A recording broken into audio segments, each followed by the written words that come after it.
What's up, Mari? What's going on? Clint, I'm a visual artist and produce music. I wanted to know your thoughts on if I should create separate social media profiles for showcasing my music and artwork or have one profile. You know what? That's interesting. Because it's both art. You know what I would do just cuz I like being creative sometimes. I would have it on one profile and I would showcase my art. I would showcase myself like making art and then have my music playing in the background and just join those joints together. And it also gives you it gives you a variety of content. You know, you have some art. We're multifaceted. Like, we're not just one-dimensional human beings, right? So, you know, somebody could see music and then somebody could see art and they could resonate with either one of those and then draw them to the other, and it just all works together. So I would just have it under one profile.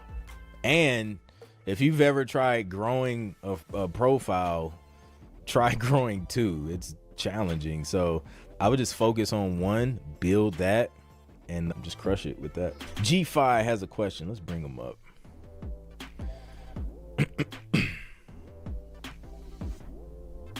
Nothing much, man. How's it going? I am GOOD. How you doing?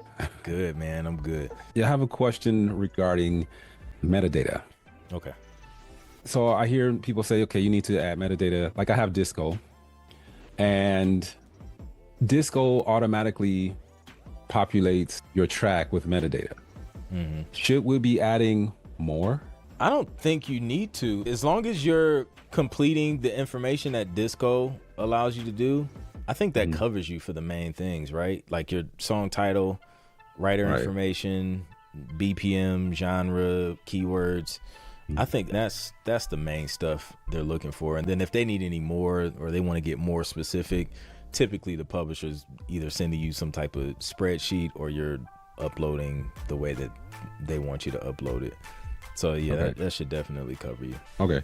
Yeah, I hear people talk about it a lot, and I'm thinking, like, should I add more than what I already have? And sometimes I do go in if it doesn't tag certain things accurately. Like, if it, for the most part, is accurate, but if I want to add something that it didn't include, I'll add that. But I was curious if I should be adding more. Yeah. So, no, I think you're doing it right. You should be fine. Okay. All right. Sounds good. Yep. All right. Thank you, sir. No problem, man. Peace. Peace. Good old metadata. All right, let me see. Let me find my. Okay, you guys have any issues with Logic Pro 11 update? I don't. That's probably the root of all the issues I've been having for the past 2 weeks. I need to check and see if I even updated. It's been a while. I had posted in the community, like, my contact was like half open. Like, I couldn't see the top controls or any, and I couldn't even move it. So I had to just shut Logic down, and then it worked. So yeah, I haven't updated. If anybody else is having Logic Pro issues, feel free to chime in. Is it harder to get music sync with samples from companies like TrackLib or Music with Samples? 100% is harder to get it synced. It's almost impossible. Unless they're like, we're looking for music with samples, we just don't do it, because it just creates so many headaches. Like, it has created so many headaches that publishers are now like adding in their contracts, and you have to check it or like initial, all the music I created is original music and it contains no samples from sites like blah, blah, blah, blah, blah. So yeah, we just stay away from them. You're probably ready to start trying to get TV placements, but you just don't know the next step to take. So I want you to download my free Sync Producer Quick Start Guide, which is going to help you do that. It's going to give you the steps and it's going to give you resources to get you started on this journey. So just go to clintproductions.com/free guide or click the link in the description and download that free Sync Producer Quick Start Guide. Tapping back in with a question, have you ever did a sports cue without horns, and how did you still bring that sports vibe? Yes, dude. LV Drizzle, I'm working on an entire album of sports music, and they told me I cannot use horns or strings or any orchestral elements because they're trying to stay within the budget, and they don't want to hire, like, they do high quality stuff and they don't want to hire like an orchestra. So I'm like, bruh, this is about to be the challenge of the year, man, because that's my entire template. It's horns and strings. Yes, it's possible. I've done it so far with, with 4 tracks. This is how I do it. I had to get creative. So when I think about like brass, right? Why do I like brass for sports? I like it because it's gritty. It's harsh, and I don't know. It's just something about the frequency that it's punchy. So I was just like, let me find a synth, and like just a very strong synth with enough body to where it doesn't sound like thin, but it sounds as full and harsh. I don't know, explaining this stuff is weird, but as harsh as like a brass sound. And then what I did was I threw like a bunch of distortion on it. So I just been throwing distortion on synth sounds to give it the effect or harshness that I feel like a brass would have. And then I just play that sound like I would play brass stabs or something like that. So the synth has to have a fast attack, has to be punchy, and something with a quick, it's not like a long delay. So just something stabby, punchy. And that's what I use to replace my brass. Strings a little bit easier.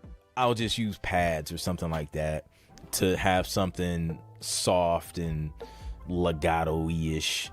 And yeah, so that's what I've been doing, man. Synths, punchy synths with distortion and just some fun pads and stuff like that. But man, do I enjoy it? It's a different question. Man, y'all putting me in, man. But that's what I love about sync though, because it like, you never know what somebody's gonna come up with to challenge you. And I just felt like, all right, it's another challenge. I gotta figure out how to create intense, driving, sports, impactful music without brass and strings. So it's been fun. Once it's done, I'll have to share a link or something with y'all once they get everything uploaded and out there. Let's see. Lamar Franklin says, Clint, with all due respect to your producer's hub, could it be effective for someone to go through your Road to 10 placements and then contractor counseling services afterwards? Yeah, absolutely. But now the Road to 10 placements is inside Sync Producer Hub now. So we got Road to 10 placements in there, how to structure instrumentals, urban mixing made simple, vocal mixing made simple, some additional resources, pitch tactics, Sync Producer Growth Pack, and like these different courses unlock at like different levels. So as you level up inside the community, you get access to that. But there's been plenty of producers, even inside the hub, who have taken Road to 10 placements previously and then joined Sync Producer Hub for the ongoing support. There's producers who've gone through TV Placement Mastery and then joined Sync Producer Hub for that ongoing support. Whatever works for you. And then shoot, there's been producers who, when I used to do one-on-one consultations, they would just take that consultation, run with that, and next time I talked to them, like they were sitting on placements. It's like whatever works. But like, everybody's at different places, man. So whatever works for you. Say if an agent takes the 5 songs you submitted, how long should you wait before you send them more music? Oh man, I would say there's no hard rule on that, especially if they took it. Usually if I'm like in the process of getting some tracks onboarded with the company, I let them do that first and see how, just how the workflow is with them first.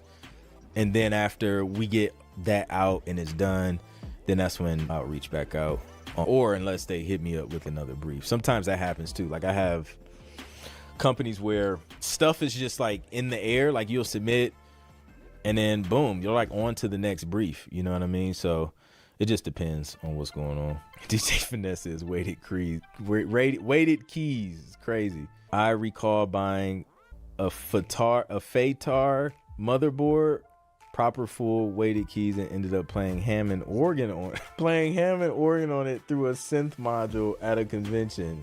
Yo, organ and weighted keys is just an abomination. It should never be done. Oh man, I don't even know how that. Yeah, man.